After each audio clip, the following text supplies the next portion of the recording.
Aya Studio.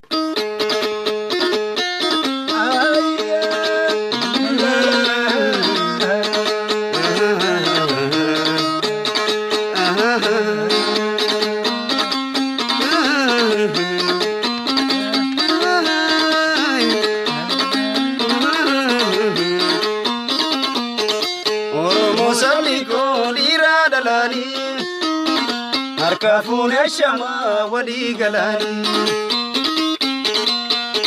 dargaggoof shamarran awwamman guddoon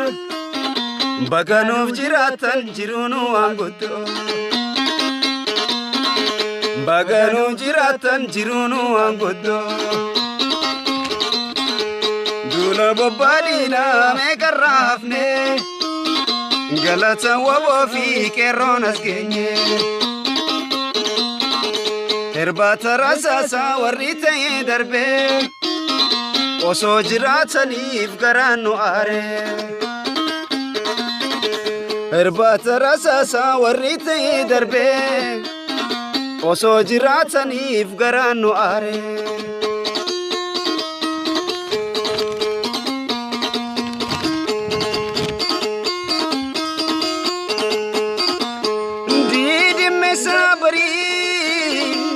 Radu safa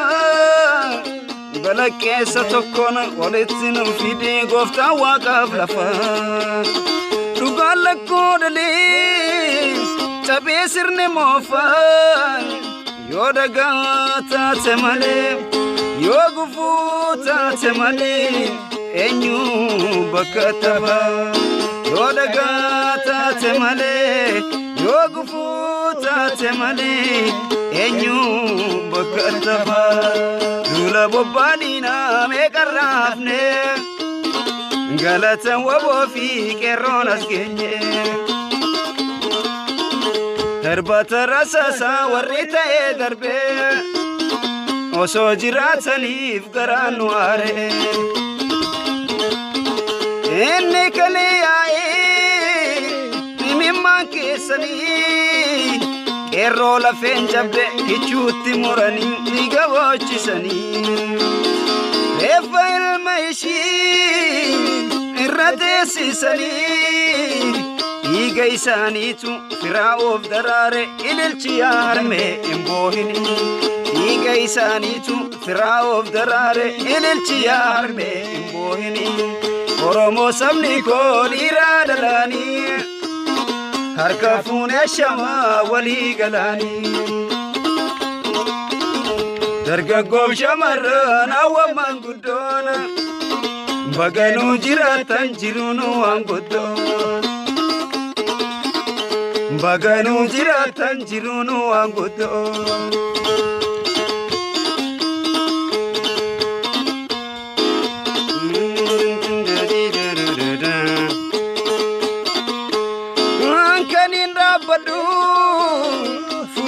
Sandura nama jiru miti nama du'es miti gidduu tanaan jira isaan kalee kufan bariin kufne nurra jaallan sanii yoomu jiraataan oggayyu urjiin barabara jaallan sanii yoomu jiraataan oggayyu urjiin barabara duula bobbaadhiina meeqarraa hafne galata waboo fi qeerroon as geenye Erbata rasasa warri ta'e darbe osoo jiraataniif garaan nu aare Oromoo sabni koo dhiiraa dhalaanii harkafun shama wali galanii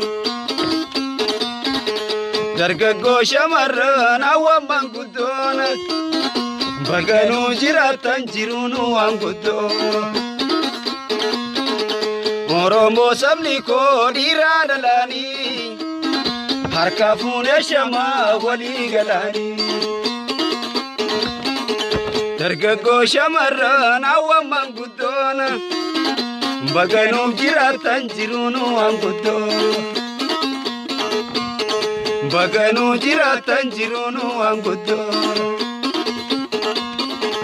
Baganuu jiraatan jiruunu waan guddoo.